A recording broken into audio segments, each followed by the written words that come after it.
Can you visualize him? Can you visualize her? What is he doing? What is she doing?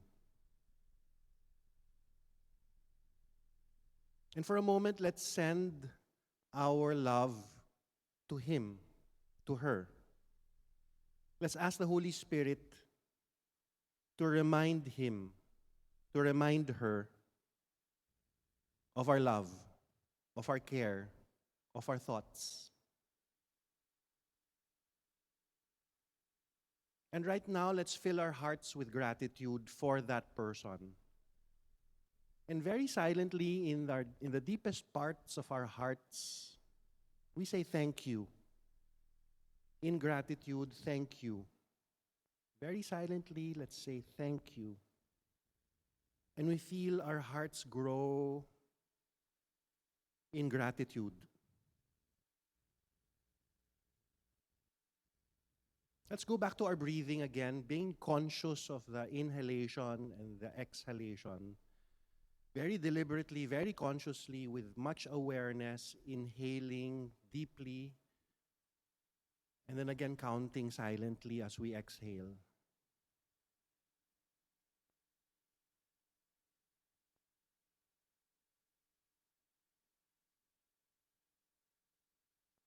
Can I invite you to open your eyes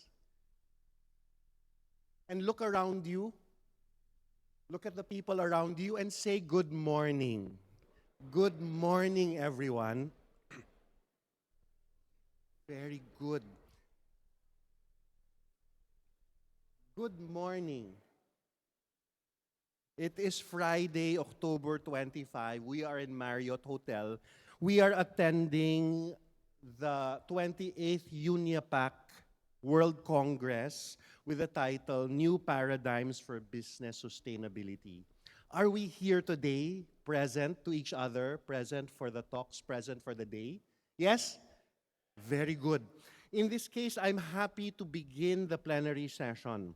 The title of the plenary session this morning is Global Business for the Common Good.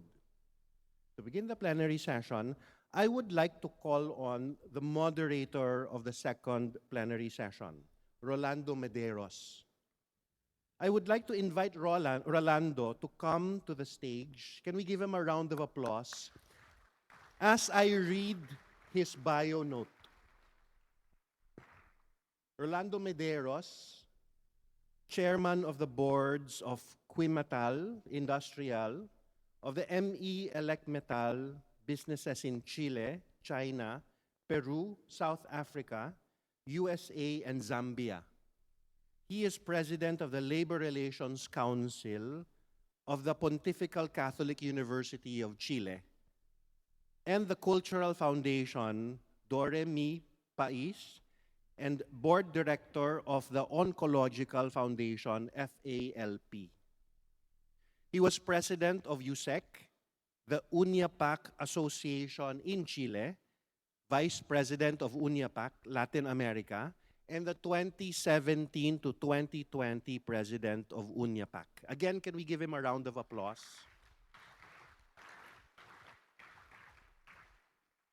Also, I would like to invite the second plenary speaker, Ignacio Pugliese, to come to the stage already. We'll have a complete panel already this morning. If you could join Rolando, very good. Can we give him a round of applause as well as I read his bio note? Ignacio Pugliese, based in Bangkok, is currently the president, Asia region at Grupo Bimbo, bringing experience from previous roles at Unilever.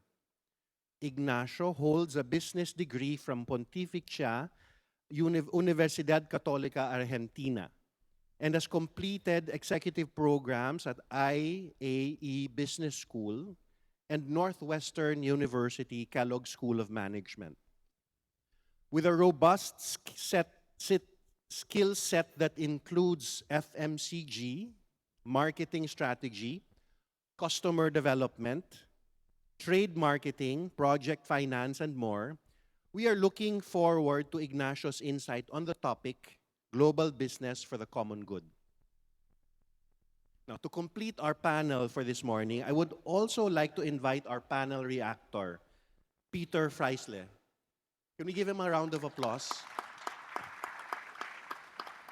I will read Peter's bio note as he joins us. Peter Freissle is the CEO of Polydeck Screen Corporation, the leading provider of modular screening solutions for the aggregate coal and mining industries, with approximately 400 employees in the US, Chile, and Peru. Peter is a founder of the nonprofit organization called His Way at Work, an organization developed to train CEOs to love their employees as their neighbors. I noticed that many of the tables have the brochure for His Way at Work. You might find it on your table. And he's also developing caring cultures within their company. Peter did his undergraduate education in business at Rhodes University and received a Master's of Business from the University of Witwatersrand in Johannesburg, South Africa. Can we give him a round of applause? Very good.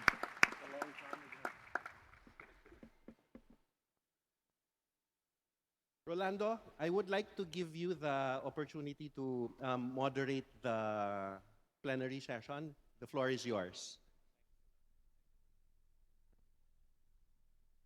Good morning, everybody. Morning. It's difficult to start the Congress today after such a wonderful dinner we had last night. I think that our friends of BCVP, especially Joy, Gofe, they really deserve a big, big applause.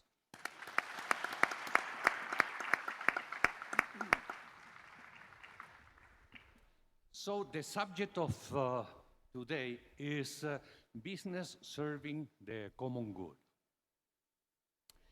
The production of goods and services so important in living in society is mainly accomplished through business enterprises. In order to ensure that the exchange of goods and services are done in the most efficient way, it is required that the possibilities, the many possibilities of the division of labor be taken into account and used intelligently.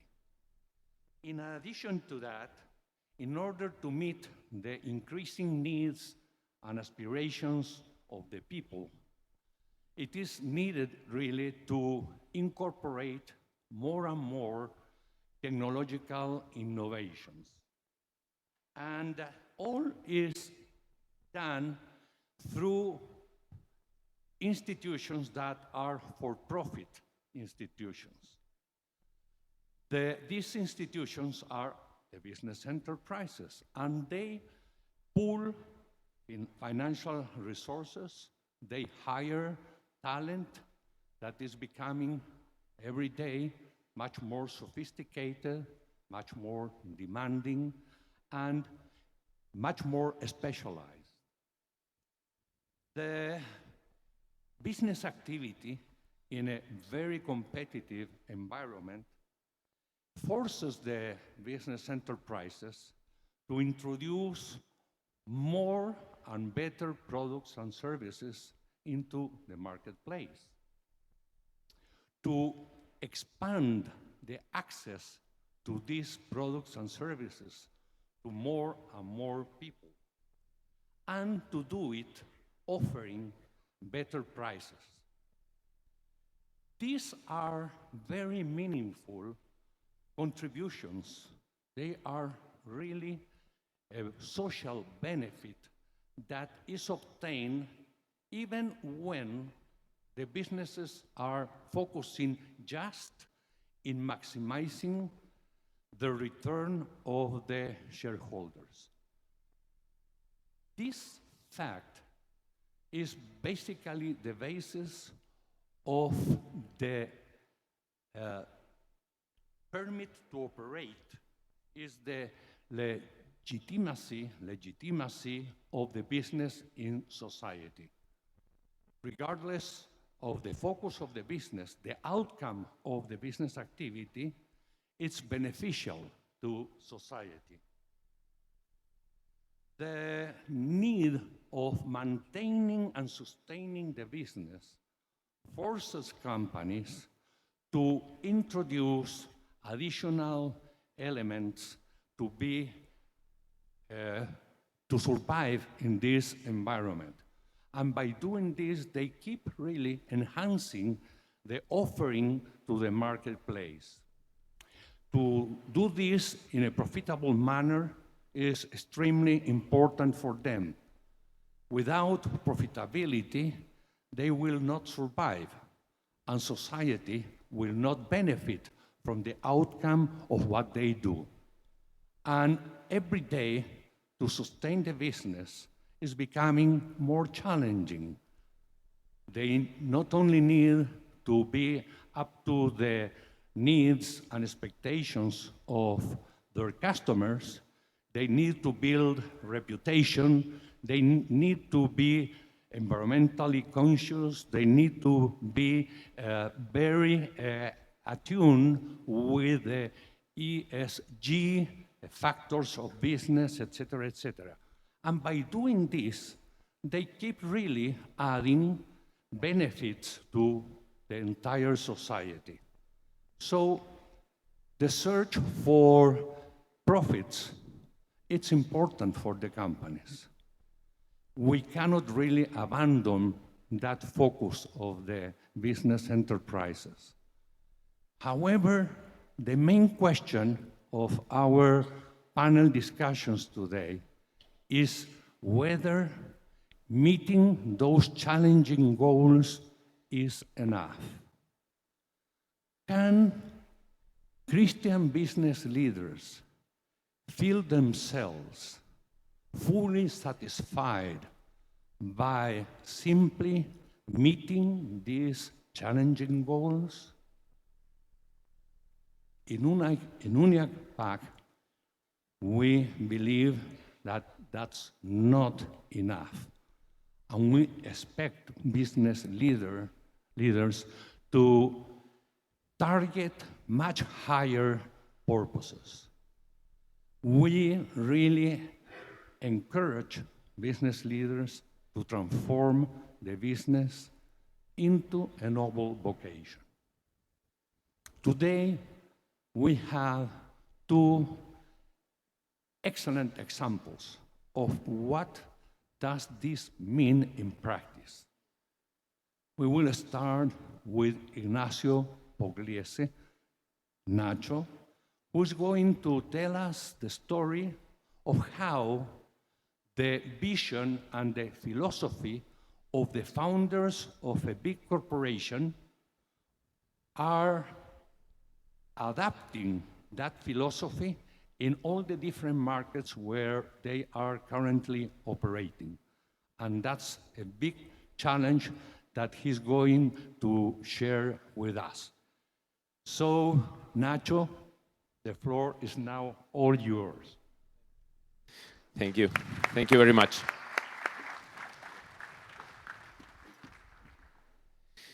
Good morning. I'm really happy to be here. Yesterday, my flight was canceled. I was in Shanghai. I could not come with my flight, so I had to change a lot of things. And yesterday evening, I was flying above Manila and landed within the storm. So finally, we made it. So we are here. I'm very happy. I hope you enjoy these days together. Okay, so what I'm going to go through is a few slides, but most important, I'm willing to tell you what is about the philosophy and the way to do business in Grupo Bimbo. Okay, so we expect to have some questions and answers space at the end. So otherwise, we can talk later on during the day.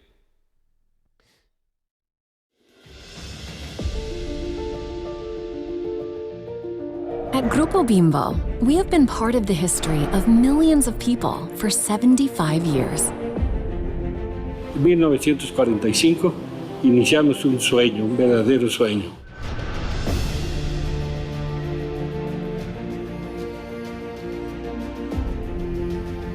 Salimos con 4 productos: pan chico, un pan grande, pan tostado y pan negro.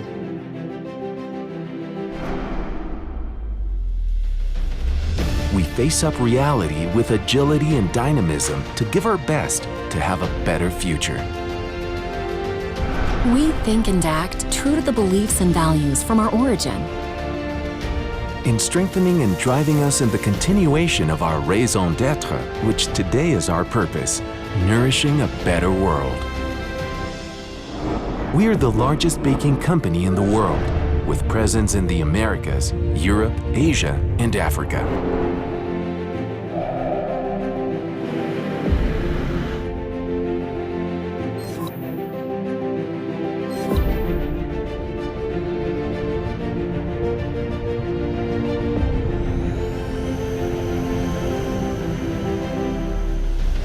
That is why we will always seek to be better, even where we are already known, and we will be a family that nourishes and delights. The innovation of our work is reflected in agile teamwork and the way of doing business, where each associate is a fundamental part of the company. In the way we use the best ingredients in our products, being gradually more natural and with high-quality cereals, as well as in our environmentally friendly packaging materials. We harness the power of the sun and the wind to provide us with clean energy through wind farms and more than 70,000 solar panels at our work centers around the world. Committed to have clean air, we constantly add electric and hybrid vehicles to our fleet. Packaging technologies, sustainable processes, and digital platforms reinvent and revolutionize our way of working. Through the Good Neighbor program, we create ties and have positive impacts on the communities where we are present. Lo que somos es fruto del trabajo de nuestros fundadores, colaboradores, clientes y consumidores.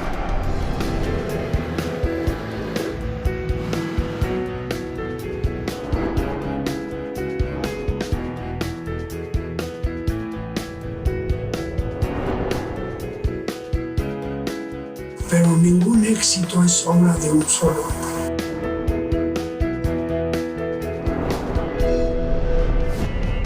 We achieve it day by day with the effort and dedication that our purpose requires. Bimbo pour nourrir un monde meilleur. Bimbo, nutrir un mundo migliore. Grupo Bimbo, nourishing a better world. We are the Grupo Bimbo family. Nourishing a better world.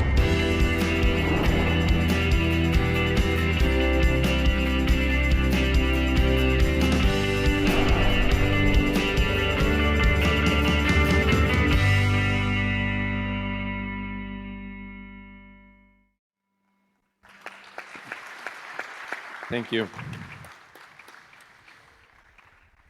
Well, a person, a company, needs to believe and need to stand for something. And this is our fantastic company stands for, and it gives us a meaning as a company. Okay, so when speaking about we exist to nourish a better world, and it's in a way something, we are bakers. So we produce, we distribute bakery products, plant-based products every day, and it's what we do every day. But we are doing in our own way.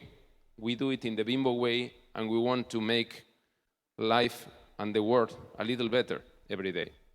So this is a combination of business, but also the way we do business in Grupo Bimbo. And our mission is about delicious and nutritious baked goods and snacks in the hands of all. So this is about our journey, how we are expanding in categories, how we are expanding in geographies, trying to reach consumers all across the globe.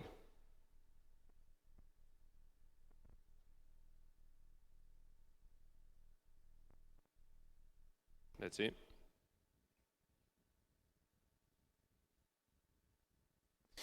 And these are our key performance indicators at this point. If you see, I'm going to just to mention a few. We call associates. We don't like to talk about employees. We talk about people at the center, and we talk about associates. So we have, at this point, 152,000 associates across our operations. We have 226 bakeries and plants in all the countries mentioned here. And we have recently added Tunisia, we are adding Turkey, we are adding East Europe, Romania in the recent months. So our sales are slightly behind $23 billion a year.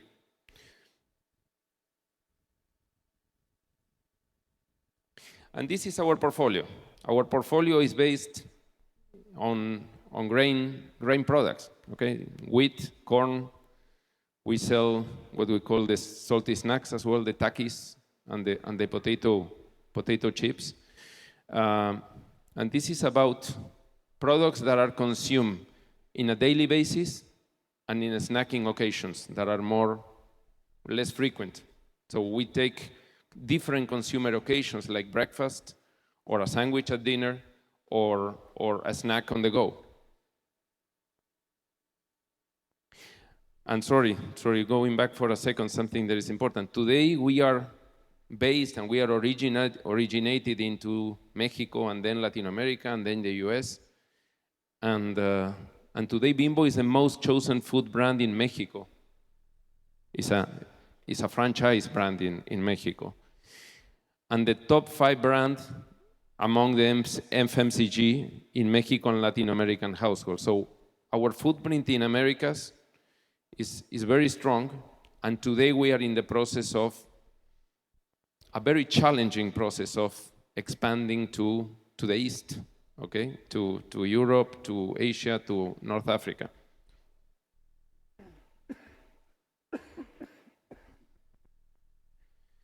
And this is our brands. We have some global brands, and we have some regional brands. In my case, I'm working in Asia, so we have business in India, in China, we have business in Korea, okay? And those are brands that we develop and we work with globally. Can you correct this?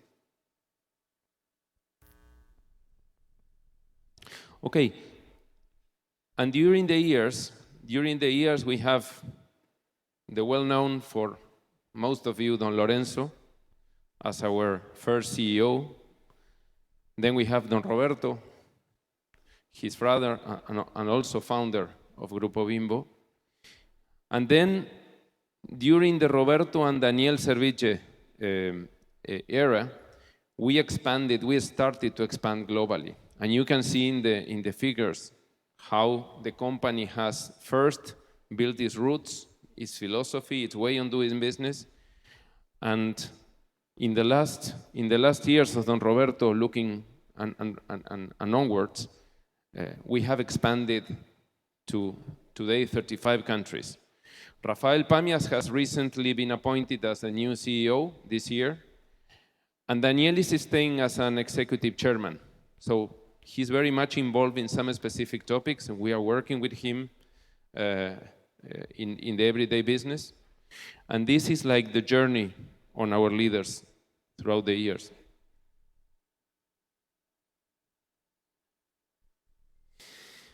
This is a message from Daniel, and something that I heard from him several times, and it's about what is the mindset of a leader in Bimbo, but elsewhere, okay? Is to have a clear vision, to look forward, not to live what the scarcity or the things that are today, but looking on how you can build, how we can shape the future, okay? And to do that, what is the way to have the resilience, the commitment to go after that vision, and to have the discipline to make it a reality. So in terms of 3 basic components here, one is about the vision, the abundance, the creation of value looking forward. The second is about the commitment, the willingness to really to achieve something extraordinary. And then it's about how we are walking the talk, how we are going after the opportunity. This is in numbers how Grupo Bimbo outpaced the 2 major markets in which we operate, that are Mexico and US. If you see, those are the GDPs of these countries, and this is the GDP to compare of Grupo Bimbo.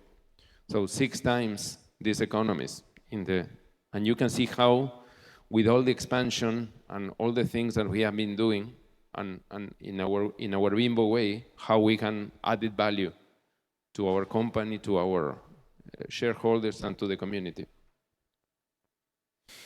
And this is something that is a secret recipe, and it's about resilience and long-term view.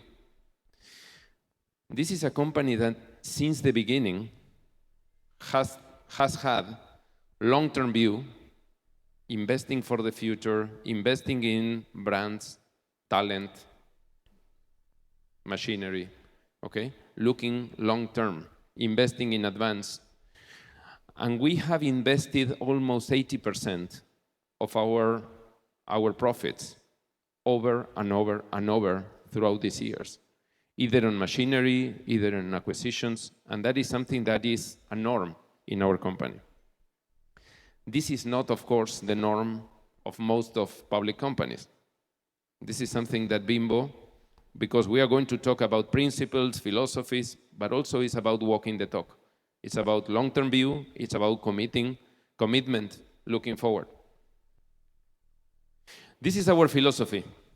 We build a sustainable, highly productive, and deeply humane company. There are 3 concepts here. One is about the sustainability in a broad sense. Sustainability with the environment, but also sustainability of our business model. We are here to endure, to see the long run. The second is about to be highly productive, as Don Lorenzo mentioned 1,000 times. We want to have a highly productive but deeply humane company at the same time. And this is the essence, the core of what we do. And this is about something that for anybody entering and getting any training in Grupo Bimbo, we have written in stone. Any leader in the company needs to respect what we call the golden rule. The golden rule is about treating others with respect, fairness, trust, and care. So any leader needs to respect that, or need to understand that these are the way that a leader needs to behave with their own associates, the reports, with their peers, with the community. This is the golden rule. So sometimes when we are in a day-to-day meetings, say, look, the golden rules shows us how we can behave in this or that situation. This is something that is very present in our daily lives. And this is something that we recall ourselves many, many times when we meet.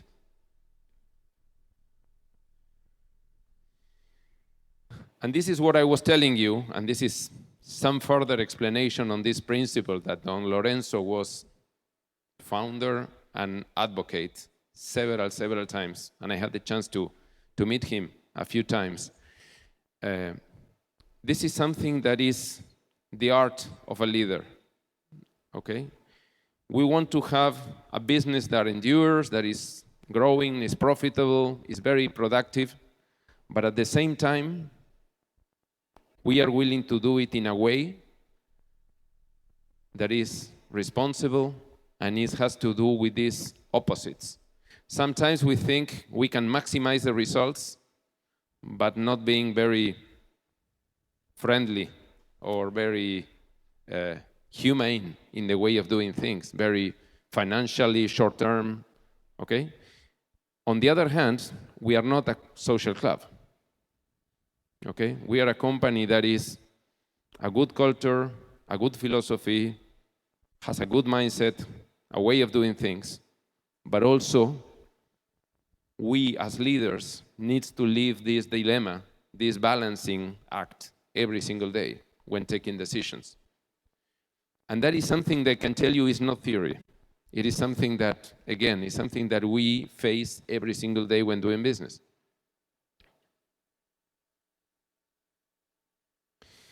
So we build to endure brands, companies, sustainable entities with good heart that endure over time.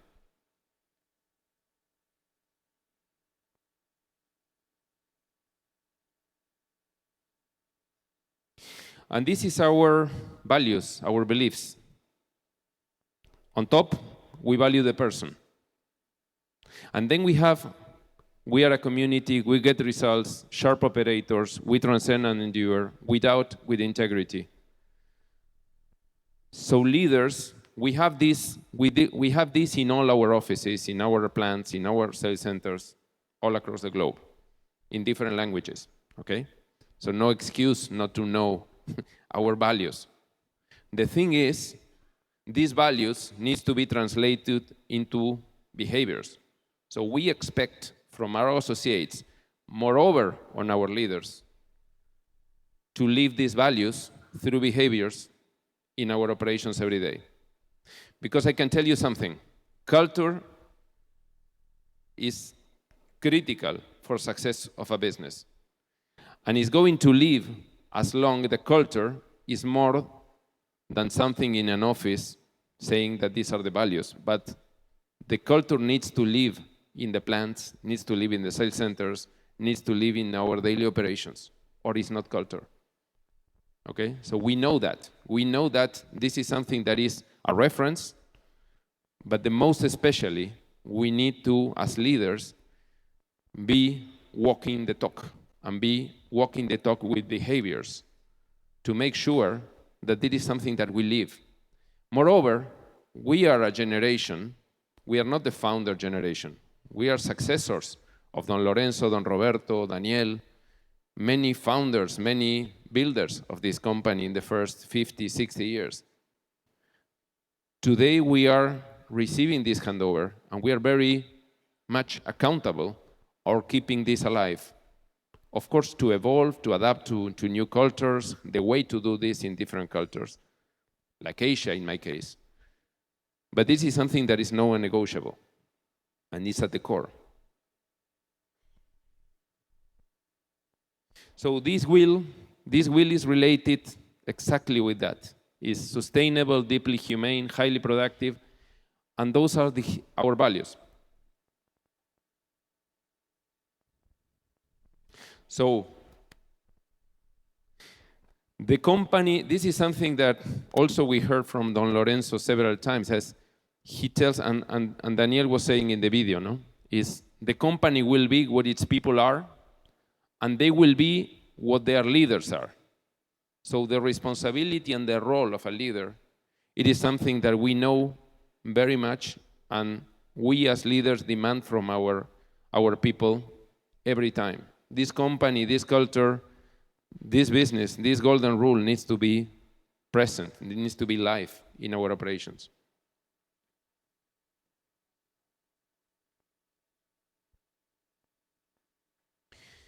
So we have the people at the center, not as an instrument.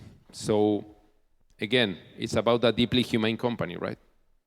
So we want to be consistent.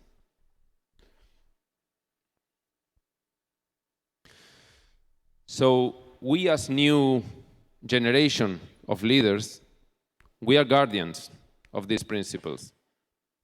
Of course, it's in constant evolution, the world, the company. We are entering new businesses, new regions, new geographies, etc. But in any case, we believe that the role of a leader is something fundamental. And that is something that I invite you to revise in your in your own organizations. Because the role of a leader, if there is a culture, if there is a purpose, the role of a leader is a game changer. If you have leaders that are really defending and supporting this, not because they are forced, but because they believe in it, it makes a whole difference.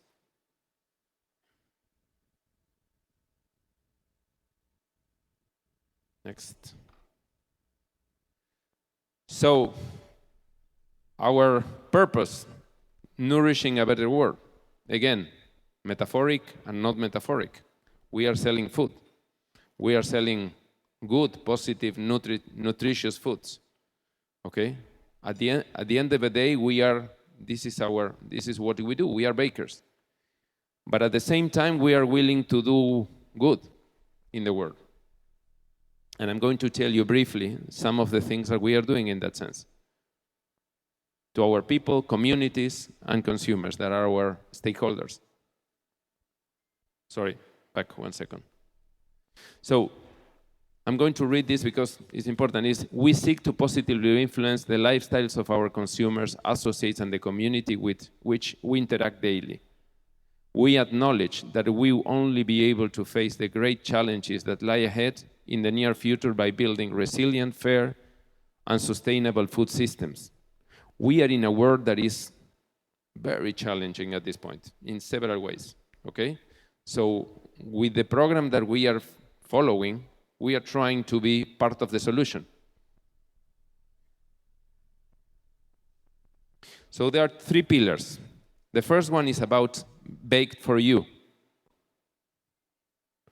So this is about our nutritional profiles, the confidence that any consumer, retailer, associate can have in the quality and the nutritious of our products. So we have been working over and over and over again to maintain a good balance of tasty, fresh, nutritious products more and more and more. And to also to use clean labels, to use less ingredients, natural ingredients, more and more. And of course, there is a lot of regulations and changes and challenges in many different geographies in the world. But this is what we are willing to do. So, our achievements is 95% of our daily products provide positive nutrition. That is not empty calories. It's to give nutritious products. And this is something that is what I was telling you, is how we are providing positive nutritious values to our products. Transparent packaging, information, etc. Next, please. The second pillar is related to, can we change? Yes. Working with our communities. We have programs that are very much connected to Good Neighbor, or how we are interacting with different good causes all across our geographies, around plants, around sales centers, around our offices, and to connect with the community and to have projects that add value to those communities. And we have a budget, and we have accountability every year on those projects.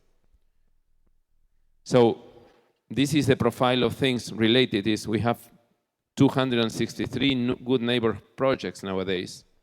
And these are the topics: education, physical activity. We also managed to we just have a couple of weeks ago, what we call the Bimbo Global Race. So we hold 150,000 runners across the globe in one weekend. And that is a fantastic experience to share with families, with the community. And we all run, okay? And we prepare, and we compete in that event. And Bake for Nature. Bake for Nature is the third pillar, and is related to sustainability and how we are doing business in a responsible way. If it's moved, yes. So we are talking about net zero carbon emissions, zero waste. We are selling products that are fresh products, right? So when we are selling fresh products, and there is a lot of opportunities to reduce the waste, to reduce the emissions, on how we are doing business in a more responsible way. And according that, not all the solutions are found or written. So we are finding ways to distribute our products with electric cars, or how we are making sure that we are reducing the use of water, how we are using less energy, how we are having recyclable energy in everything we do. So today we have 92% of renewable energy already. We are working with regenerative agricultural globally, and we have several ways to work with recyclable and connection with producers and suppliers. So the oxygen of the company, as I told you, is not a social club. It's a company that is growing, is making money, because the making money is the oxygen. But we reinvest, remember, 80% of what we produce. And finally, this is our philosophy. This is Don Lorenzo, and I would like to keep this image to end with. And is how we are doing to build a sustainable, highly productive, and deeply humane company altogether. Thank you very much.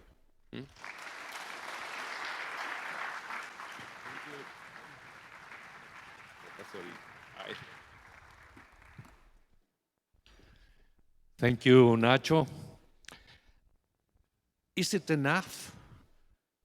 Clearly for Bingo, it is not enough to do the usual things. Don Lorenzo Serville, our beloved Lorenzo Serville, father-in-law of José Ignacio Mariscal, father of Pilar, he was not only a very important supporter of UNIAPAC, he was a close friend of many of us. And he told us something that is really simple. He said, the company will be what its people are. The company will be what its people are.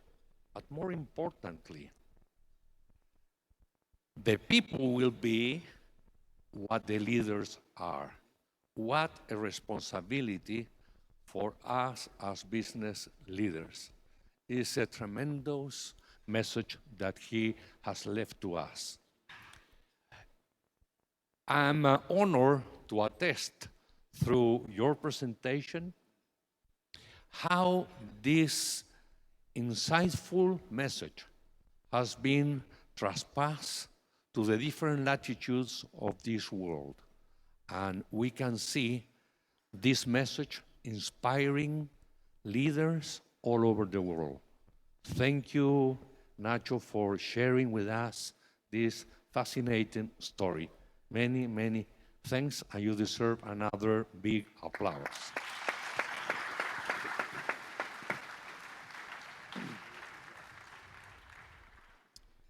Peter is going to react to Nacho's presentation, and he will share with us the story of a smaller company. But he's going to react to Nacho's presentation from a very personal point of view. He will describe how he was transformed himself and how his transformation was able to transform the culture of Polydec. And that culture was able to deliver products and services to the mining industry, creating good wealth. So, Peter, thank you for being with us today. The floor is all yours.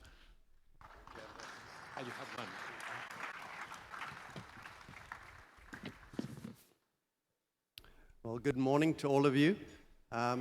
What an honor and privilege for me to be here from the United States, from South Carolina, but originally from South Africa. And so many African members here from UNIAPAC, and many of my cohorts here from Latin America, from Chile, and many other countries. But firstly, I want to say a big thank you to the leadership team of UNIAPAC for inviting me to be here. and for the relationship and friendship that I've shared with you guys for a long time. I really deeply appreciate that, so thank you. Ignacio, that's a tough one to follow. 153,000 employees. Wow. I only got 400, but it's mine. And, well, not totally mine. So one of the things I want to share with you, yeah, there we go. Yesterday, Ramon Desario said something really, really powerful that struck me and actually changed some of my presentation today. He said, what can each business owner do to make a difference in this world? I think that's a challenge to every one of us business owners here. What can we do to make this world a better place? And I want to start with the question that Rolando posed. Is profit in business enough? Yes, profit is really important, but is it enough? The answer to that question is in our purpose statement for our company, similar to the purpose statement that Ignacio shared with you, but this is a personal purpose statement that came after a silent retreat. Father Martin is here with us today, a Jesuit, and they have this thing called the Ignatian spiritual exercises. I went on one of those. Profit back in my old days was enough. That's all I looked for, the American dream. But God, in that silent retreat, woke me up, and He said it's not enough. And this is what we came up with. This is my answer, our answer as a company, to that question, is profit enough? The first thing I had to wrestle with was the concept of what is Polydeck founded on? And it's founded on and run on Christian principles. That word seems just small on a card. By the way, that statement, in all 400 of our employees, this is my business card here. On the back side of my business card is that statement, exactly as it appears there. And 400 of our employees have the same business card with it written on the back.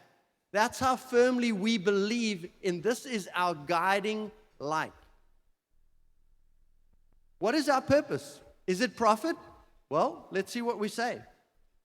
Our goal and purpose is to serve our customers and stakeholders with excellence. I think everyone can agree that's a good philosophy.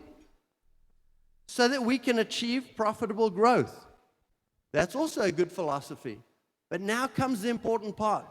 What do we do with that profit?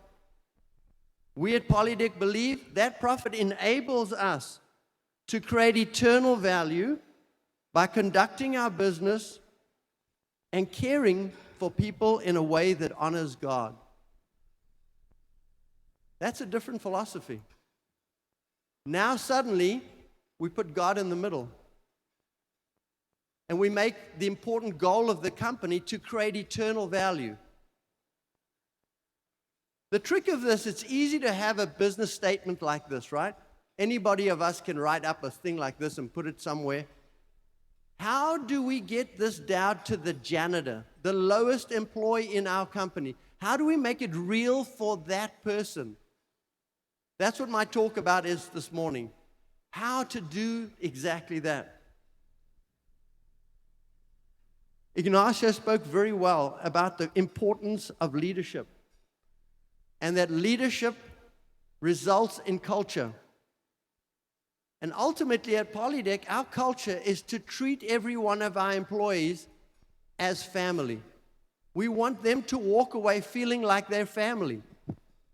What I want to share with you is the 4 important steps at Polydeck that we use to get that mission purpose statement down to the janitor. And I'd like to challenge each of you as you think of your own businesses, how would this apply to your business? So the first thing, right on top, it's about the CEO, the owner of the business. That's step 1. We have to, in our own minds as owners of the business, understand our role and be clear about the mission and purpose that God has for our business. The next thing is to take that to our senior executive leadership team, our vision team. How do we get them to buy into this? Then how do we percolate that all the way down to the shop floor, to the janitor? And then how do we impact our community? That's what I'm going to share with you. So the first step for us, could you just advance the slide? This little thing is, there we go. So, oops, too far, one back. So these are some of the paradigms at Polydeck that after my retreat, God shook me and he said a few things to my heart.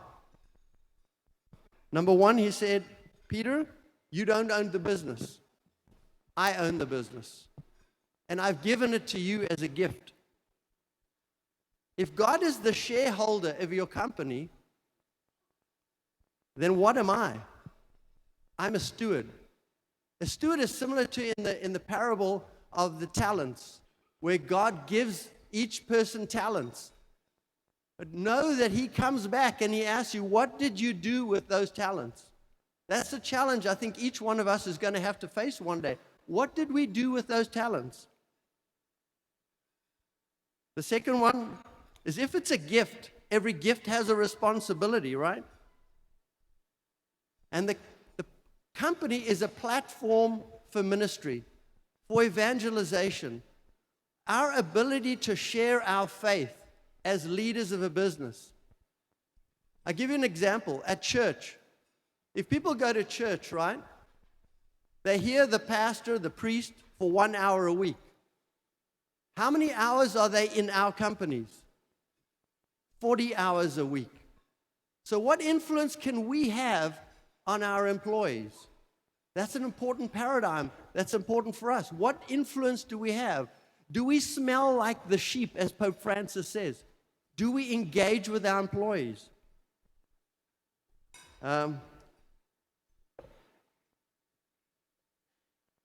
Yesterday, one of the presenters said that there was a Harvard professor that came up with a book. And it says, how do I measure my business? That's a really insightful question, right? I have a deeper question. How will God measure my business? Well, actually, his business. How will he measure that? I believe he will measure that by the amount of eternal value that we create in our business. I don't think he's going to ask me, Peter, how much money, how many millions did you make? He's going to say, how did you use that money to advance my kingdom? That's what I think he's going to ask me. So in other words, the eternal return on investment becomes important. Next slide, please. I believe these are the three most important things. If you summarize the Bible, these are the three things that God calls us and says, what is eternal value? Number one, he says, love me with all your heart. Number two is love your neighbor as yourself. And the third one, and he said this just before he left going to heaven, he said, share the good news of the gospel to the ends of the earth. That was not a request. He told his disciples, go and do. It's called the Great Command in Matthew chapter 28. I believe that's what God calls each of us to do as his apostles that are running his business. Are you doing these things? Next slide, please. This was Peter, me, before I went on that retreat. I was what I would call a submarine Christian. On Sunday, I was there doing my thing in church. But on Monday, I dived.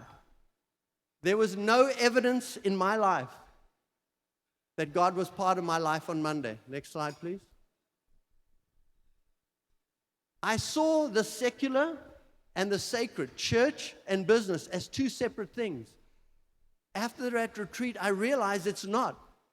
We are called to cross that divide in business. Next slide, please. Vatican II said it very clearly to us as the laity of the church. We want to empower and encourage the laity to use their gifts, their company, to evangelize the gospel. In other words, are we helping our employees find their way to heaven? That's a really important question I think that God will ask us. Next slide, please. So the question now becomes, how do we get this to the next layer? I came back from that retreat with this vision in my head, but how was I going to make the executive team buy into this? That statement you saw on the front took us 3 months to create that statement. And when we created that statement and all agreed on it, we said we now need to go public. It's scary. With a business card that says you are a Christian and that you're here to create eternal value, that's scary. I wasn't sure I was ready for that. But I felt God inspired me. He gave me the courage in my heart to step forward, and I did. I jumped. I took that leap of faith. And the first thing I knew is I knew I needed help. I needed help from the Holy Spirit. So what we did, on the shop floor, this is between the machines in our company, we had Mass. And we had a consecration Mass where we consecrated our company, and you'll see on the right-hand side there, the employees gave me the Sacred Heart of Jesus. And we consecrated our company to the Sacred Heart of Jesus. Next slide, please. Next slide, please. So what does consecration mean? Consecration means taking something and setting it apart for a holy purpose. Our company's not here as a gift from God to be used for a holy purpose. If so, what do we do about it? Today, Father Martin shared with me, our dear Holy Father issued a new encyclical, and it's the encyclical to the Sacred Heart of Jesus. It's called Dilexit Nos, which means He loved us.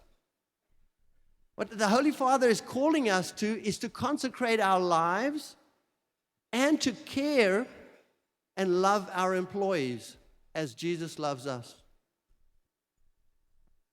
This is this little QR code here is a QR code to 7 short videos on the concept of consecration. If you choose to consecrate your companies, this is a 7-part video series that walks you step through the theology of consecration in the business and in the workplace.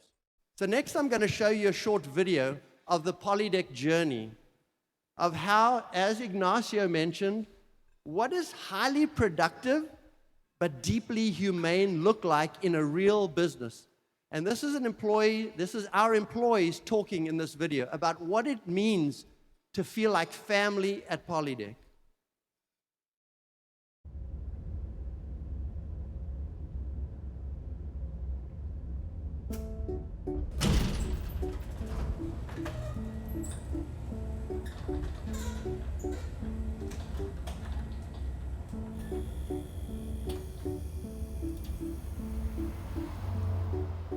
Polydeck is involved in the mining industry. We supply screening equipment for gold, copper, and diamond mines across North and South America and even into Asia. We have grown here from roughly 30 employees to now over 400 employees, both in the United States and also Chile. My dad started the company in 1958 in South Africa. He started the company with $1 in his bank account and a big dream in his heart. I came across the United States in 1994 in search of the American dream, to build a business and a life and a career and succeed. I worked really hard and built the business up, but there was this deep emptiness in my heart that just wasn't being fulfilled. Someone invited me to a spiritual retreat in Atlanta, and I went there in search of answers. At that retreat, I realized I had not been loving my neighbor. I'd been using my neighbors at work as a human resource. I was using them to fulfill my American dream, as opposed to enriching their lives or giving back to them. So I had it upside down. I had a calling to use this company as a platform for ministry. there were a lot of fears that I had. What would my employees think? If I brought my faith into work, would I be sued? What would my customers think if this became a public issue? So I was kind of frozen. I had to make a decision. Was I all in or was I not? And so I said, God, if you're the master of the universe, and if this is what you're calling me to, I need to jump.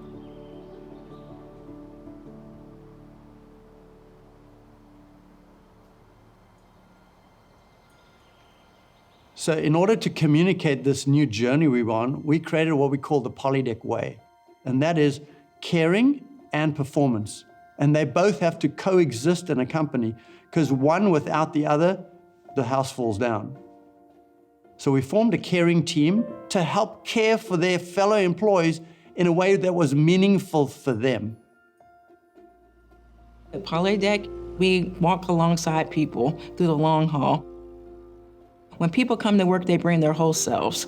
And life is sometimes hard and things happen to people. So we get to deal with people in the way that they work, but then also in the way that their life impacts the greater community.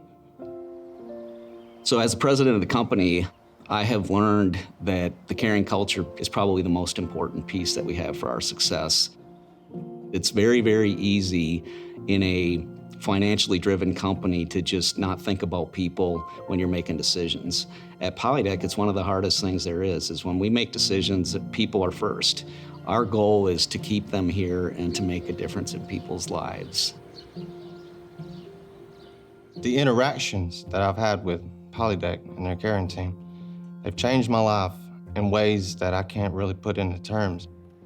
It really allows for the culture to be contagious, and that allows us to excel on every level, all the way down from the janitor to the CEO. When our customers walk through our shop floor and they get to meet the people, they can feel the culture, they can feel Polydeck, which is just so neat for us, because that's not me manufacturing something, that's somebody else going, God, it's amazing when we go out through the plant to get to talk to people and see how committed they are and how dedicated they are. They started to authentically care about their jobs and business in a way that I'd never seen before. The turnover began to drop dramatically, and it dropped almost down to 3 or 4% from 25%. And not only did God bless us that way, but our revenue has dramatically jumped over the last 15 years in ways that I cannot even imagine.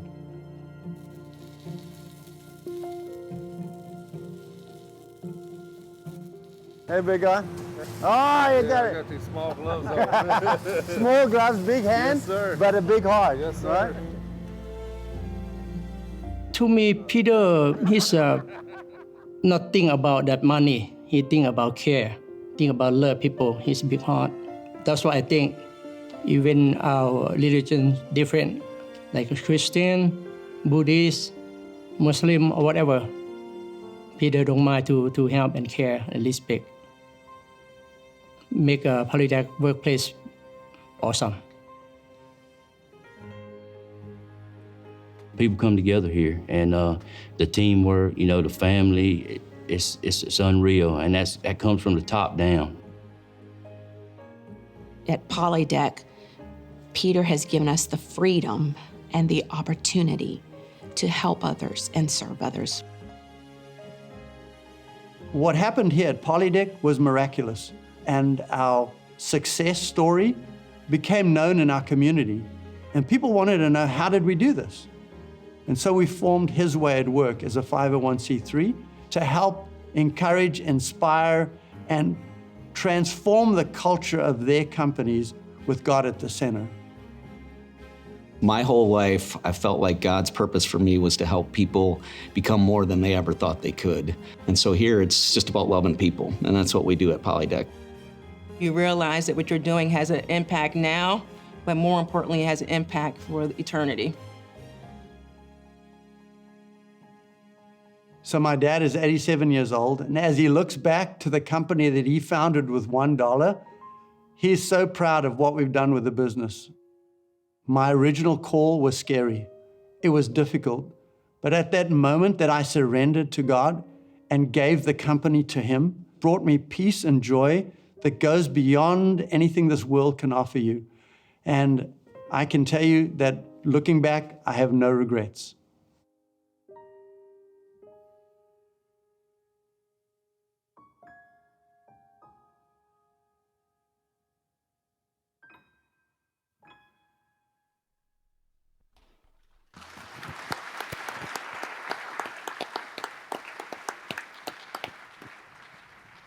So you can see it's possible to create that when God's at the center, and you can love like Jesus loved, unconditionally, but demanding performance at the same time. How do we do that? In order to get that down to the shop floor, we created a caring team of independently, unanimously selected persons within the company, voted by their fellow employees on a caring team. They get 10% of our profit into this, and they get to decide how to use that money.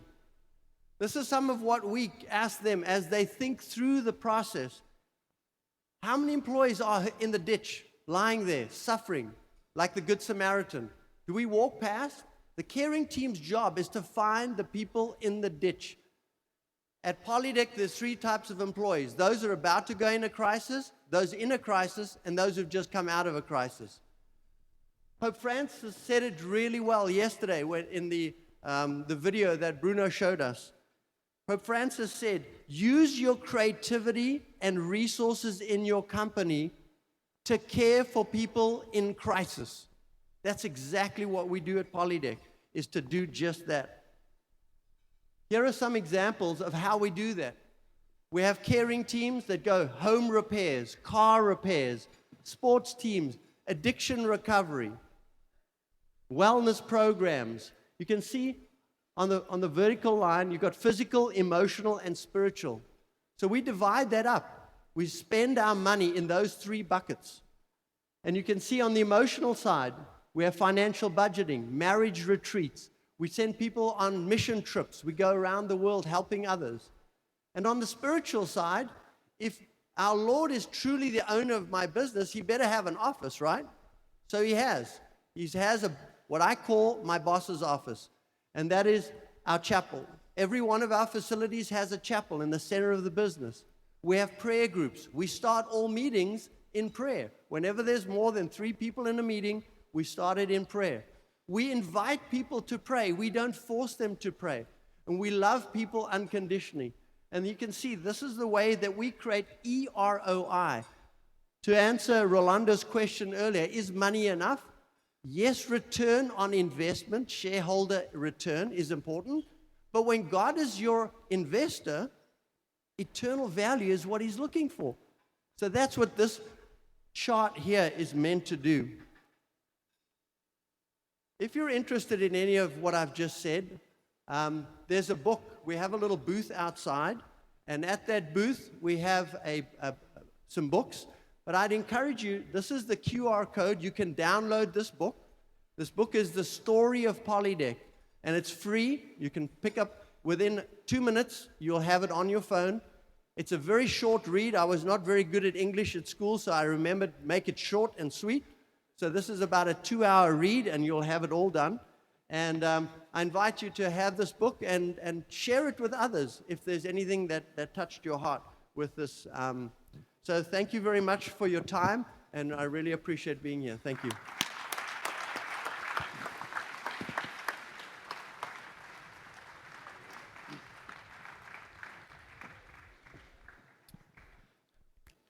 Thank you, Peter. Peter heard God's calling to use Polytech as a platform for his ministry.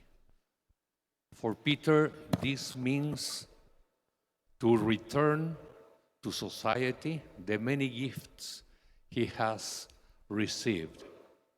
He transformed himself, he transformed the culture of Polytech, and this new culture, labeled as caring and performance.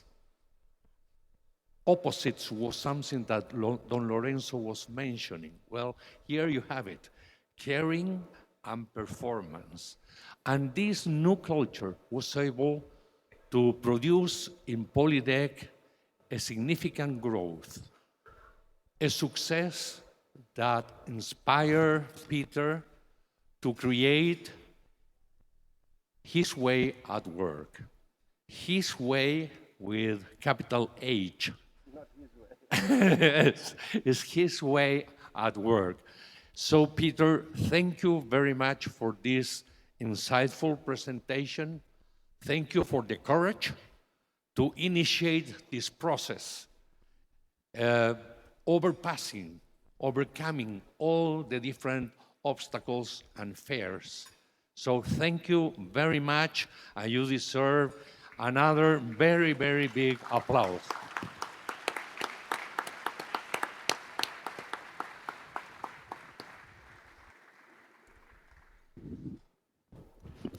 So let's go back now to the opening session of this panel.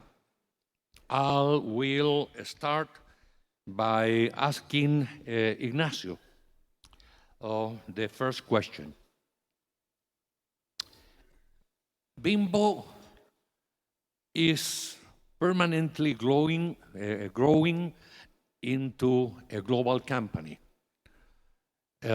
by introducing products into totally new markets, faraway markets, by expanding the business through acquisitions, acquiring companies with very diverse cultures, by meeting markets and companies and cultures that have totally different values, that embrace totally different religious, philosophical, and moral doctrines.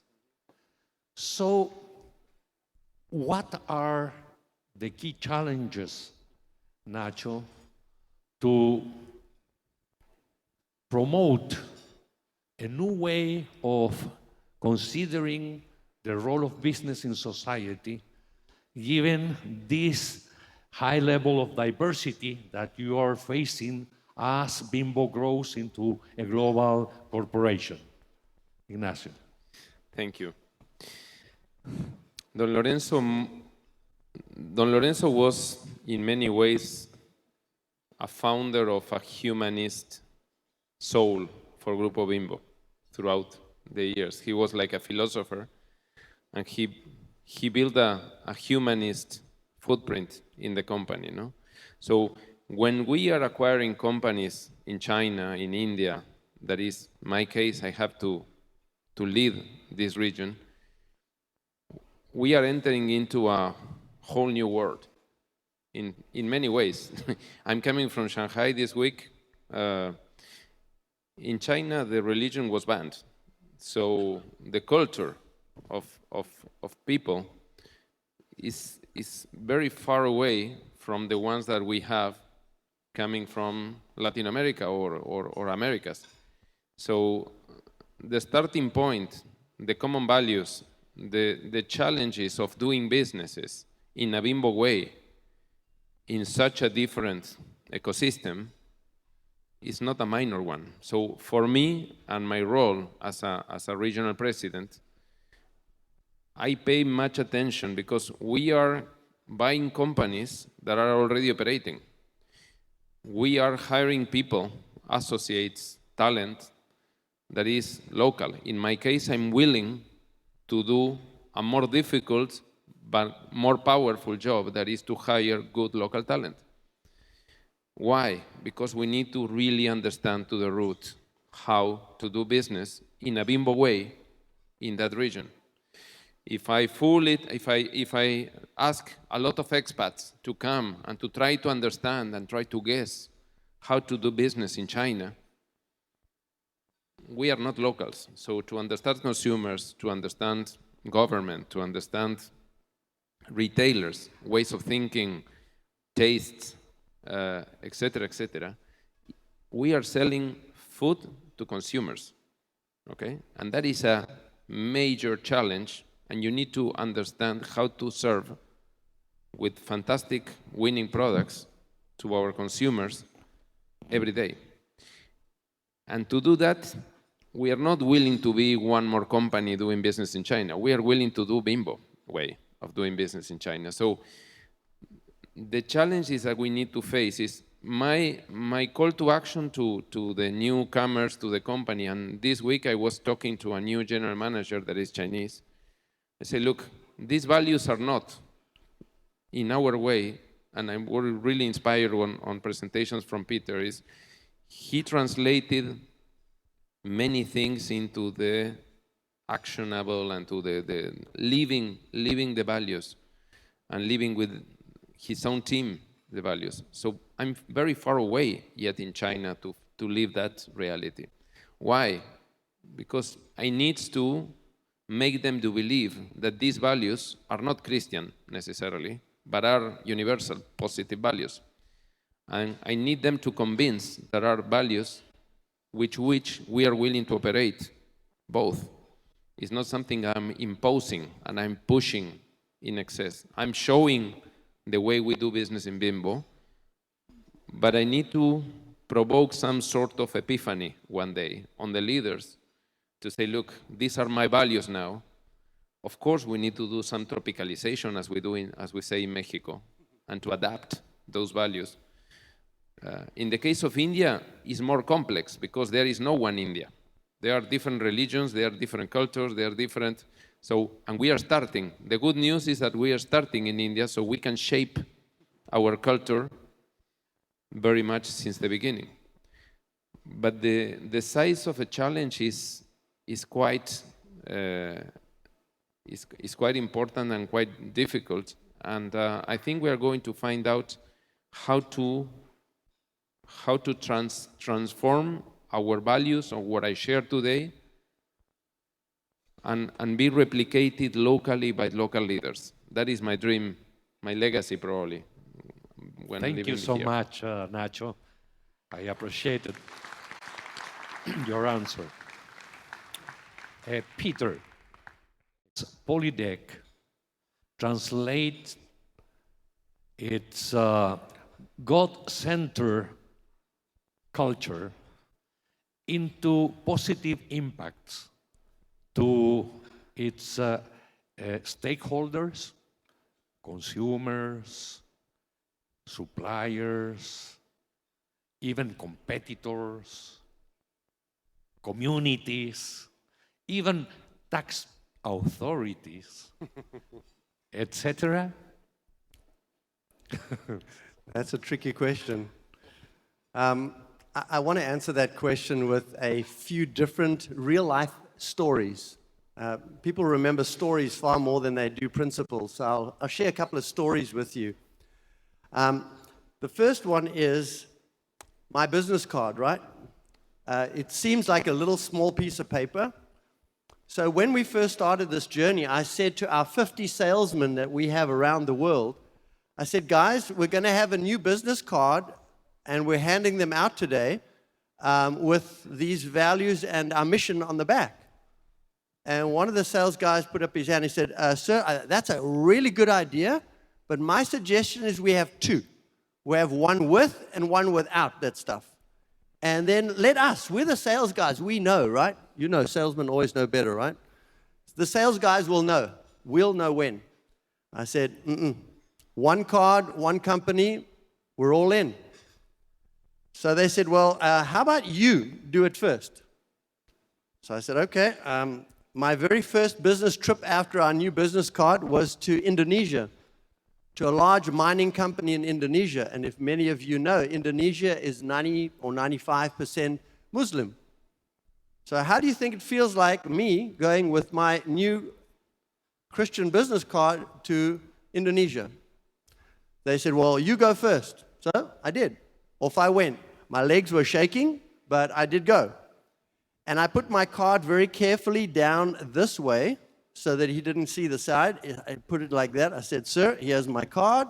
So at least I could tell the sales guys I gave him my card, right?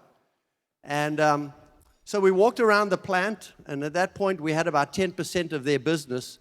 and it was a new manager there. And we walked around afterwards. He went home, and he took me in the car with him. And driving back down, he said, "Peter, I read your business card." And I thought, oh, man, here we go. It's now going to get real, man. So I put my seatbelt extra tight. And he said, "I just want to tell you, Peter, that I really respect you. I've been looking for a company who is bold enough to have their values and their beliefs out in public, because I want to align myself. I want to align myself with a company like yours." That night, he took me to his home. And the first thing we did when we walked in his house, I had to take my shoes off. I'd never done that before, but I did. He brought little carpets out for him and his family, and they had 5 minutes of prayer. And I thought to myself, who am I to look down on this man who is in prayer to God Almighty with his family? We spent that night talking about faith, family, and business, and the alignment of our values. The next day, we went back to the mine. He got his whole team together, and he said, "Guys, I have found in Peter a partner that I've been looking for a long time. I would like to hear from you what you guys think about his product that we've been testing." And they said, "Sir, thumbs up." He said, "I'm going to suggest that we sign an agreement with Polydeck for 100% of our business for the life of the mine."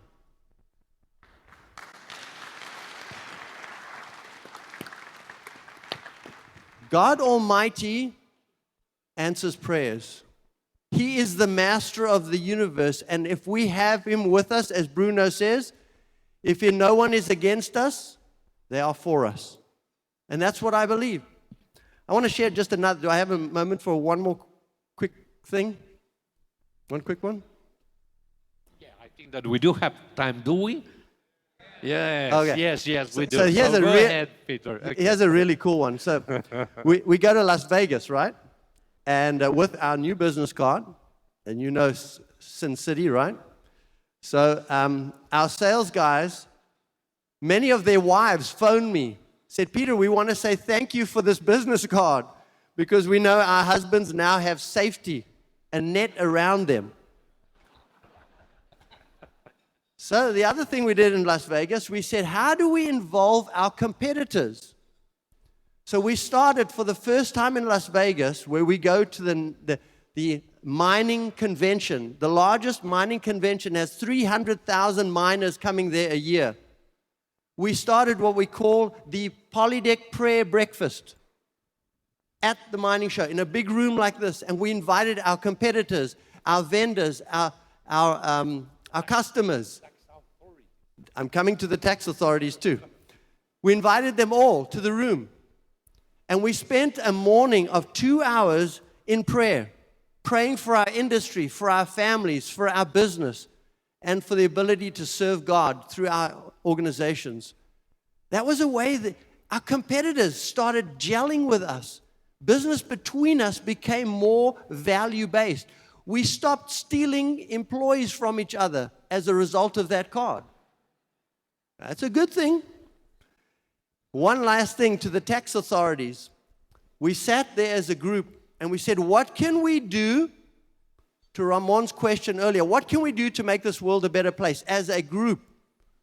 And we decided to collect funds and use those funds to support a local homeless shelter in Las Vegas. Not only did we do that, but we involved the tax authority, who gave us 30% discount because it's a charitable donation. So Uncle Sam was involved. So that's the way that card changed our industry. So thank you.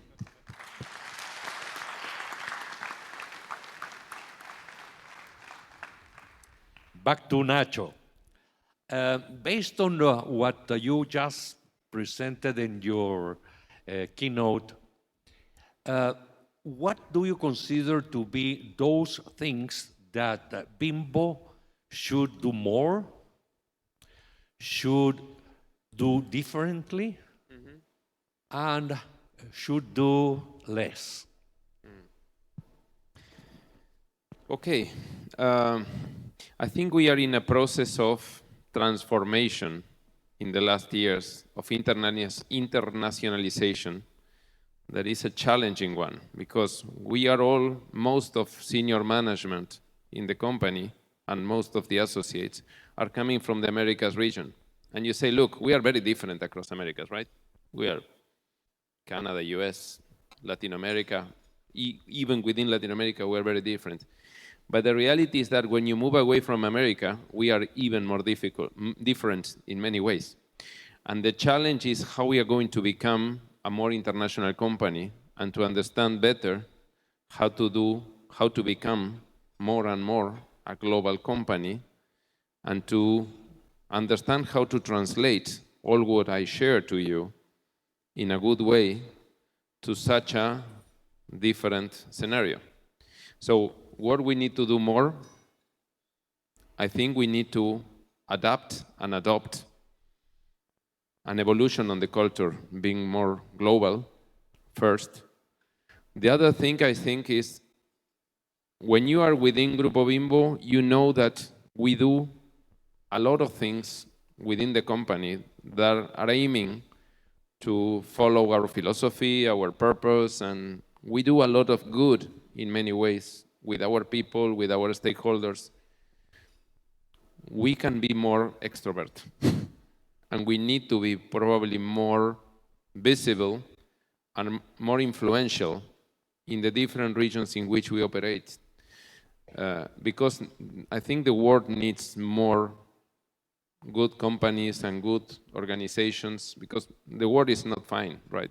The world is in another problematic situation again, and needs good leaders, good people, good companies trying to be part of the solution. And I think we can do a lot, and we can do more. Probably what I'm feeling is that we are doing a lot of things. Probably when you see the state of the world outside, is not enough. We can do more. I would keep both things. Internally first, globalization, and then how we can do more in the external world. Yeah. Excellent. Thank you very much. Your turn, Peter. Okay. You had a very successful story with the case of Polytech that inspired you to create his way at work. What do you see are the main obstacles preventing very clever, intelligent CEOs from embracing this path, embracing this God-centered culture? Rolando, that's a really good question. You see behind me, you have the mission of His Way at Work. And the organization was developed. It's now an association of consecrated business owners.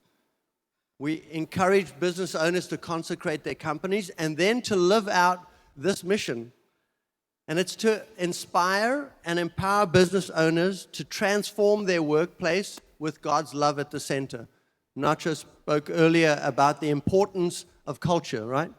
This is what this is all about. So if culture is so important for businesses, if God is an important part, and doing business the good way, the noble vocation, results in good profits and all these positive things, why do people not do it, right? You think everybody should say, I'm in. But people don't want to do it. I travel the world at speaking at events like this, and roughly 5% of participants at an event like this actually implement something. The rest walk away and do nothing. So we started His Way at Work to try to encourage business owners to not just walk away. Now, why do they walk away? You asked, what are the obstacles? So I would say they're obstacle and fears. We've coached over 300 companies, and most commonly, these are the 4 biggest fears that most people have leaving an event like this. Number 1,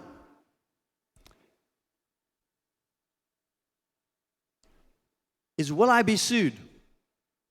Most people are afraid that an employee will be offended because they are Muslim or Hindu. They'll be sued. You cannot speak about faith in business. Well, guess what? There are ways to do it that are totally legal that you can implement. But because you don't know, it's a fear. It's like the boogeyman in the dark. I hear him, but I can't see him. Until you turn the light out, it's a little mouse, not a boogeyman. That's the same thing with this concept. The second one is, what will my employees think? You heard from Polydeck earlier. Employees love this concept of being cared for in an authentic, unconditional way, regardless. You heard in the video earlier, that was Akalak. He is the Buddhist priest in Polydeck. And you know what? He says, I am loved unconditionally. And we support him. We helped him build his temple downtown. So it's not, don't be afraid of that if you're worried about what your employees think. Well, what will my customers think? Well, you heard the story just now. If we support them in an authentic way, customers want companies with values that stand for something, that are good business. And then there's the last one is, can I afford it? Can I give money away to employees in the ditch when they're hurting and bleeding? Nacho said it earlier. Employees are not a resource. They are there to be enriched, right? But it's hard when we think about profits first. If I'm going to help this person who's on drugs, that's stupid. I'm wasting my money to help this guy on drugs, rather just get rid of him and put a new one in. No. Long term, when we care for that employee, that person will give back many, many times over to you in ways you cannot imagine, because you're now forming a family. Then there are two obstacles. The obstacle number one is when you leave here, the number one thing the devil will do to stop you from implementing this stuff is going to overwhelm you with problems, with challenges. You've been here for a week. By the time you get home, your email is full like this, right? The last thing you're thinking about when you get home to work is, oh, I want to implement all those beautiful principles. No, you're like, holy smoke, my house is on fire, my business is on fire, I got to deal with stuff. So people don't do it. That's why we formed His Way at Work. So that we're here to help coach you through those steps professionally, step by step, how to do it. If you're interested, we can help you. And then the last obstacle is, I'm not worthy. Who am I? Who's Nacho to stand up here and talk about these lofty goals in front of employees when we're just human? I make mistakes. My wife is here. She'll tell you about 100 mistakes that I have. I'm not perfect. So how do I get up and tell the company to follow all these values? The key is humility. To stand up in front of the employees and say, let us march together, leaders, towards the future, as Nacho said. Towards the future, but do it together. And humbly, and when we stumble, when we fall, let's get up and do it again. With that in mind, I just want to share with you one last slide.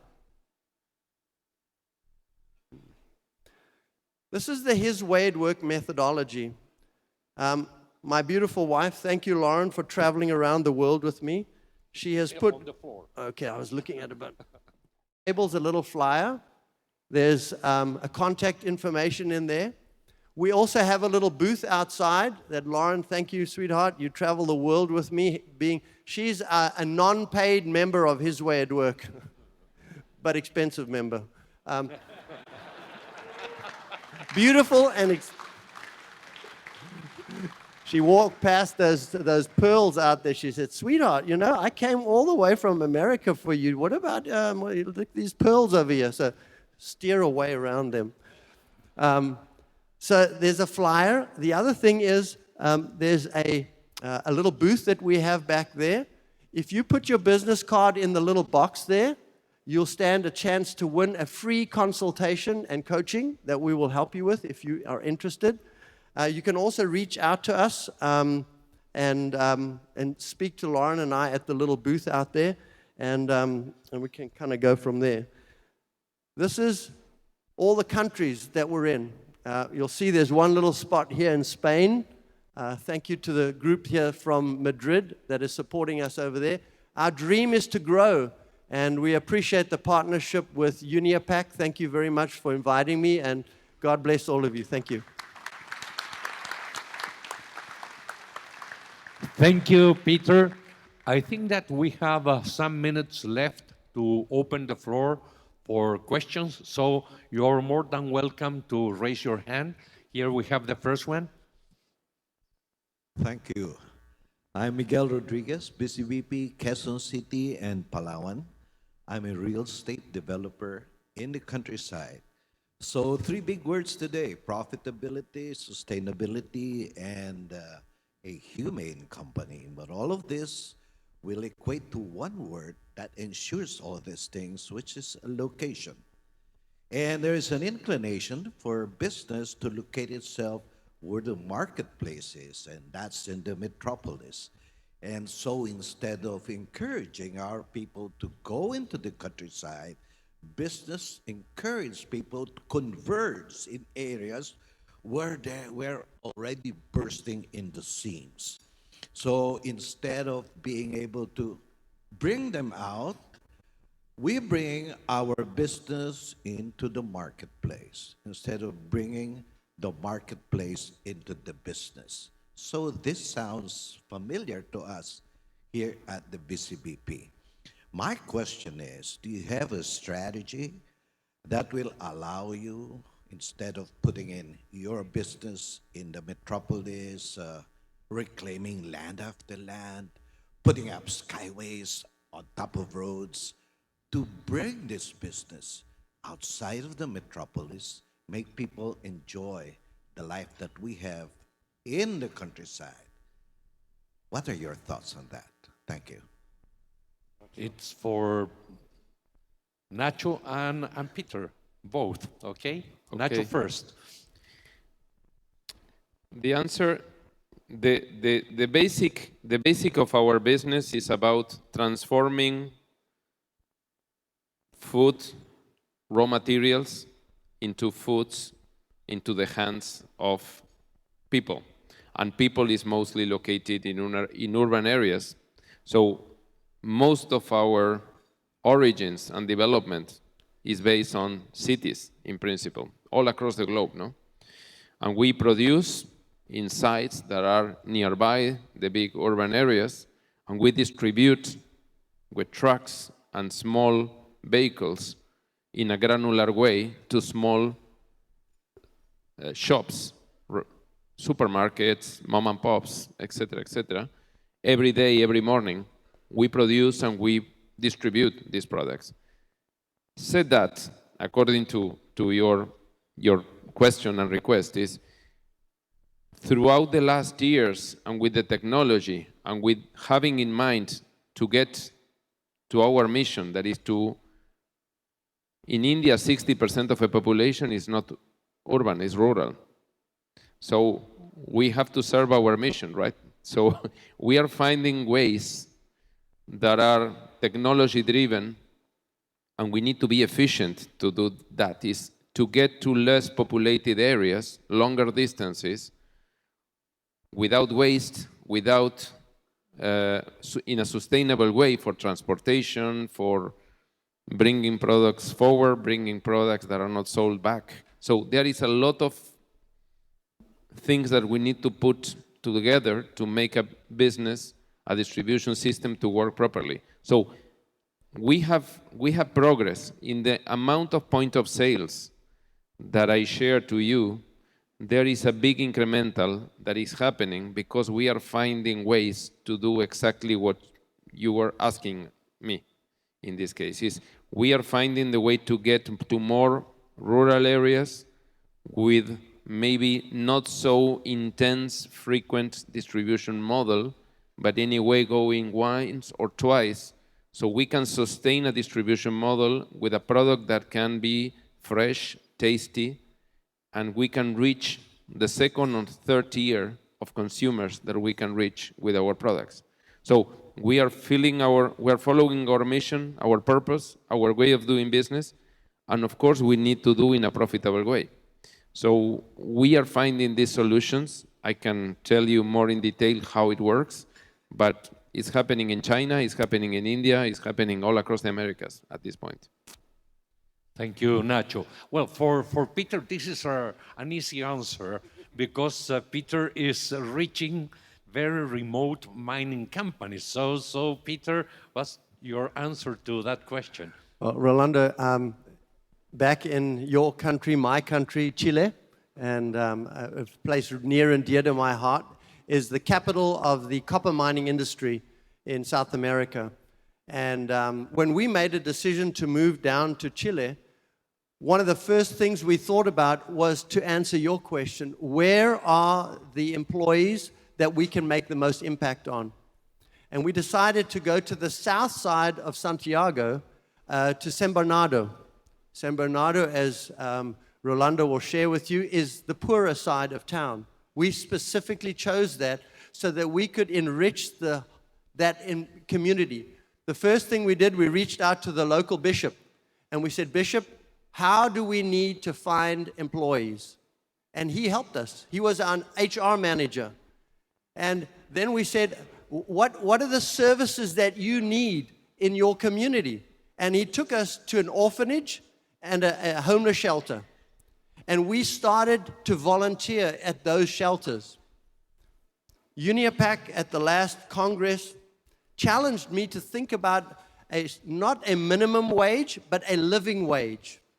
We went back to our employees in Chile, and we increased our wages by 30% across the board to meet that requirement so that we could enrich the lives of our employees higher than the average wage in San Bernardo, which is very low. In addition, we also went out to share in the community. The bishop said, there is a homeless place south of here in Molina, as you know. Molina is run by the nuns. I see the beautiful nuns back there, the Nuns of Mercy of Mother Teresa. And we were encouraged to help build a wing onto the hospital in Polydec's name, where our employees volunteer today to help that community. So we've very much tried to make an impact, and in the other countries that we're in, we've done the same thing. So I hope that answers your question. Well, thank you, Peter. Thank you very much. Let's collect 2 more questions, and then you answer those 2 questions to conclude our session. So, volunteers, please raise the hand. I have one here, and somebody from the other side of that one. Okay, so those 2, the last 2 questions. Good morning.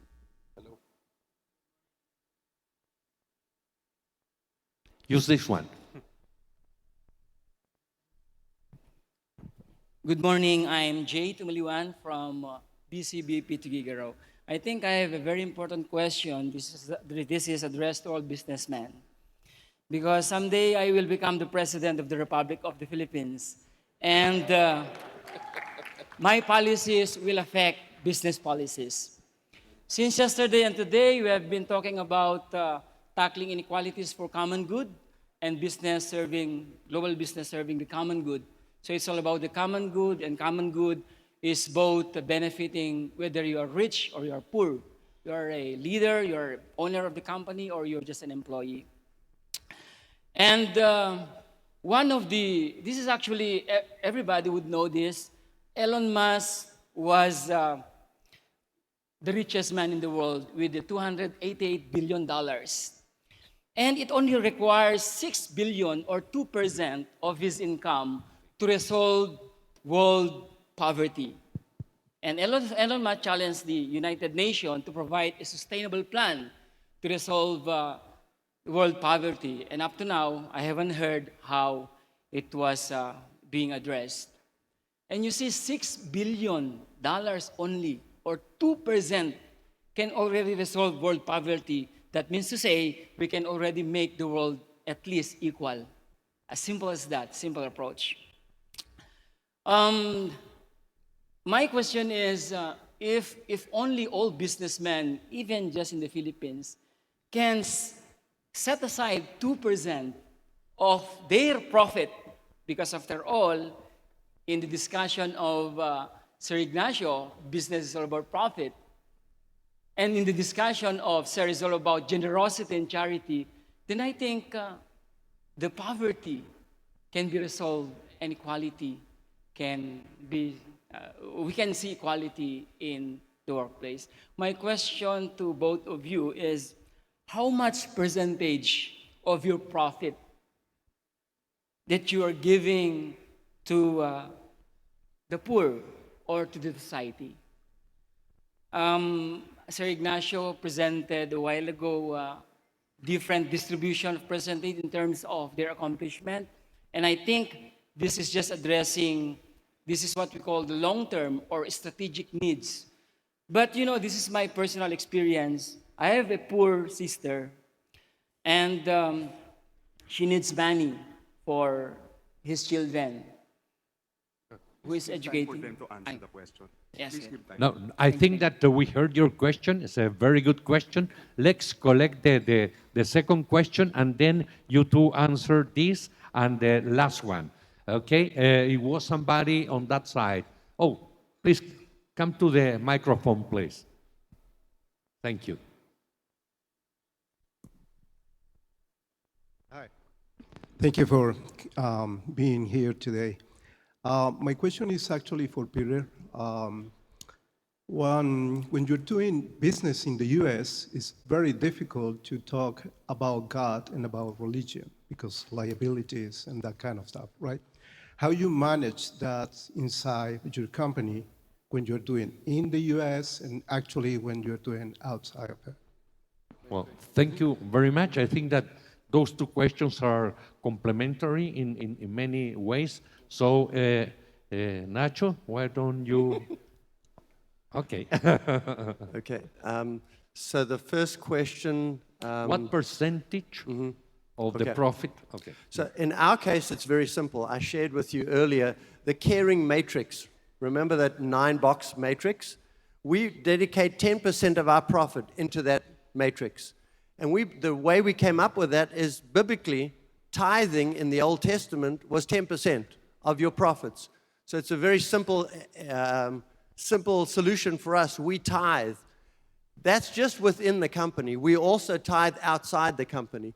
So we tithe in both places. So in fact, it's more than 10%. So our goal is the minimum of 10%, closer to 15 to 20%, depending on how things go in the business and our capital needs.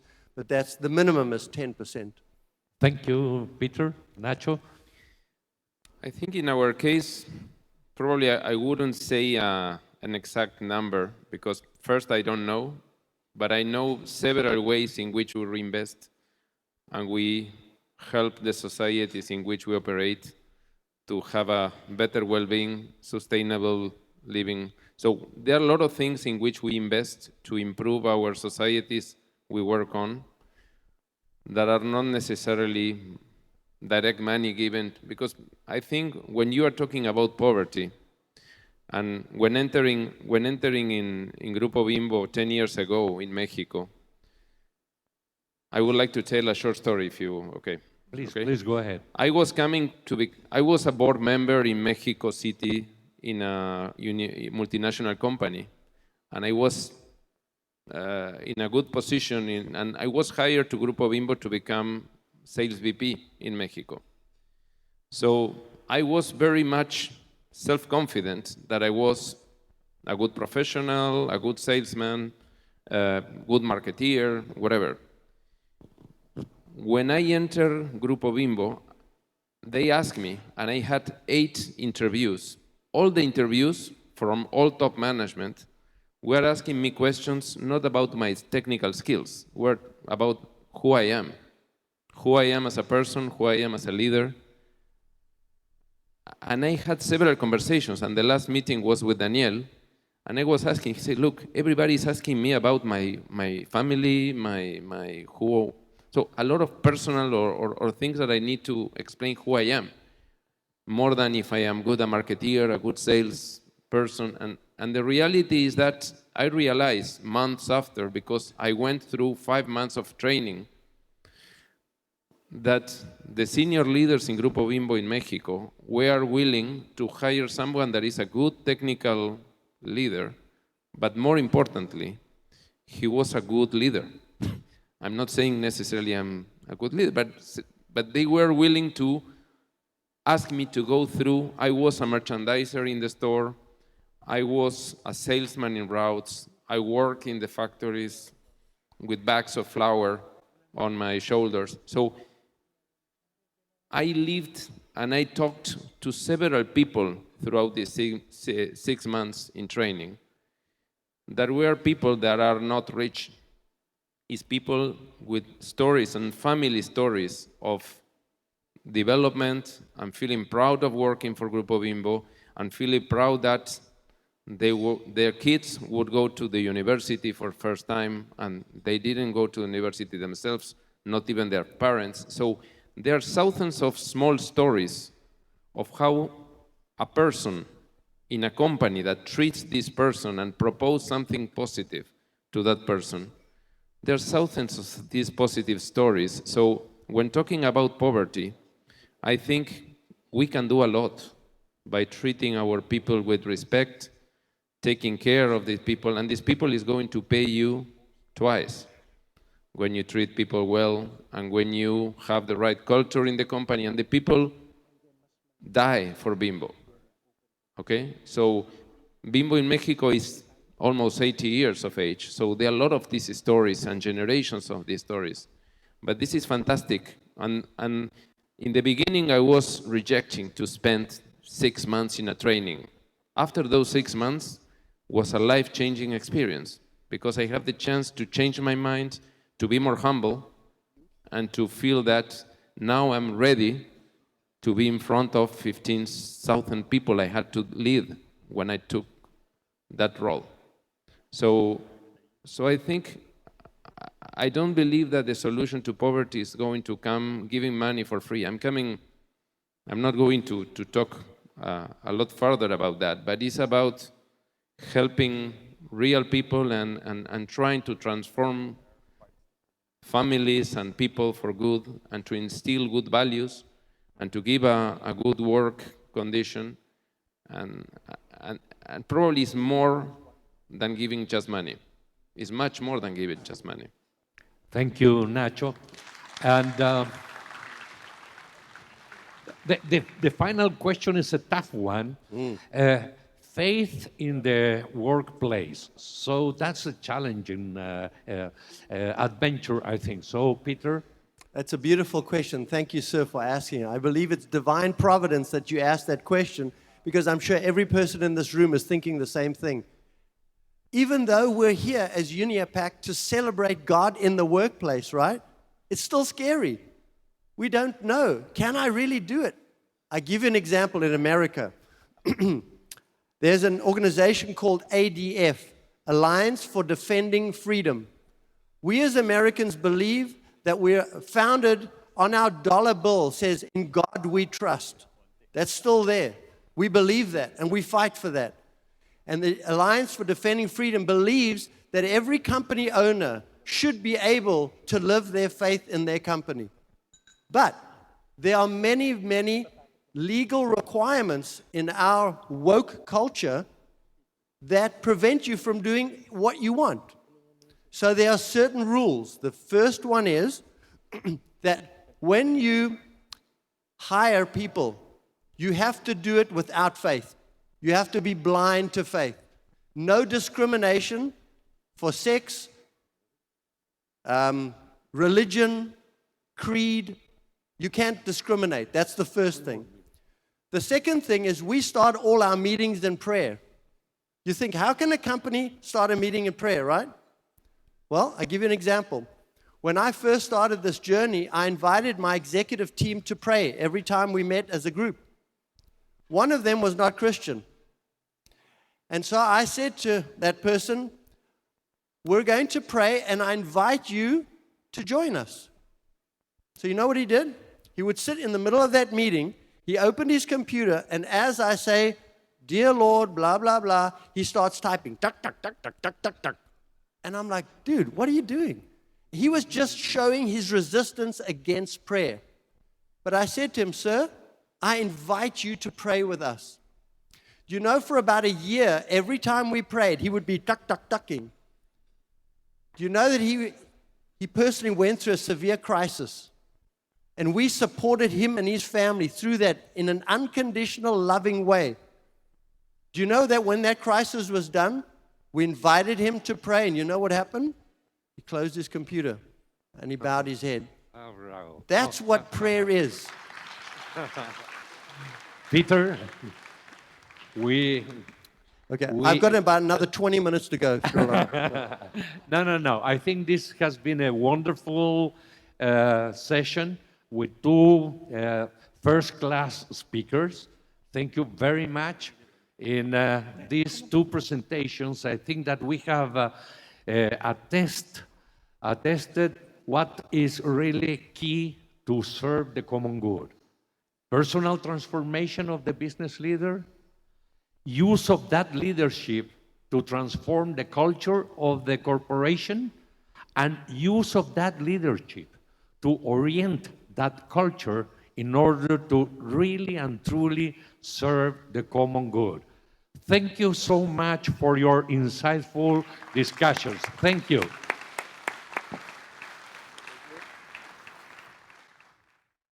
Can we give them another round of applause? Thank you, Rolando. That was a well-paneled session. Very good. That was really... Are your hearts filled with inspiration? Yes, very nice. We have to break out to our... we have to do our breakout sessions. Please allow me to enumerate the session titles, the speakers, the moderators, and also allow me to introduce the breakout speakers. The first breakout session is entitled Doing Well by Doing Good: How Societal Changes Shift the Way of Doing Business. This breakout room will occur in Executive Room 7 and 9 downstairs. The moderator is Marc Castagnet, and the speaker is Max Bulakovskiy. Allow me to read his bio. Max Bulakovskiy is part of the OECD Center for Entrepreneurship, SMEs, Regions, and Cities. He works on issues related to social economy, social entrepreneurship, and social innovation. He was project manager of the OECD Canada project for ASEAN SMEs. Prior to joining OECD, Max was part of the think tank lab on social innovation in Brussels called Oxygen Lab, where he coordinated a number of research projects focused on social innovation and social entrepreneurship. Prior to that, he worked on private sector enabling initiatives for over 8 years in the Middle East and Asia. Max holds a bachelor's degree in economics from the MGIMO University in Russia, master's degree in European integration, and an MBA degree from the Vlerick Business School in Belgium. Let us give a warm round of applause for Max. Is he here? Thank you. For breakout session 2, we will have 2 speakers. The first one is Roderick Aguirre. He is the academic and curriculum consultant of the Sisters of Mary Schools, a network of schools in the Philippines. He is an experienced professor with a demonstrated history of working in the printing industry. He graduated from the Philippine Normal University, and he's currently a curriculum designer of the Philippine K-12 program, and now the lead consultant and curriculum designer of the Matatag Curriculum and National Reading Programs of the Philippines. Can we give him a round of applause? Roderick, I think he's here. The second speaker for breakout session 2 is Timothy Schwartz. Timothy is the president, and sits on the board of directors of World Villages of Children, which is based in Paris. It is one of the global fundraising offices of the Sisters of Mary charity. He graduated from Georgetown University Law School, is a practicing attorney at Washington, D.C. He is also a founding partner and managing member of a law firm. Let us give a warm round of applause for Timothy Schwartz. Good. I'll finish reading the bios for the third session, for the third breakout session. The speaker is Luis Guastini. He is currently the president and CEO of Manpower Group Argentina. With more than 27 years of experience, he has a proven track record in strategic business management, recruitment, and HR management. Luis was president of the University Pastoral Service of the Archdiocese of Buenos Aires and president of the organizing committee of the annual meeting of UNIAPAC Argentina. Known for his leadership and contributions in the fields of talent management and organizational strategy, he has been ranked among the 5 most influential CEOs in Argentina. Let's give a warm round of applause for Luis. Okay. The second breakout room, which Roderick, Aguirre, and Timothy Schwartz are the speakers, will be at the ceremonial hall, also downstairs. The third breakout room will be at the executive rooms 8 and 10, the title of which is The Disruption of the Labor Market in Building Up the Common Good. In this case, may I remind the moderators, specifically Marc, George, and Lourdes, to assign a reporter for their session. Each reporter later will be giving us a short synopsis of what transpired in their breakout sessions. After the announcements now, we will proceed to your breakout rooms.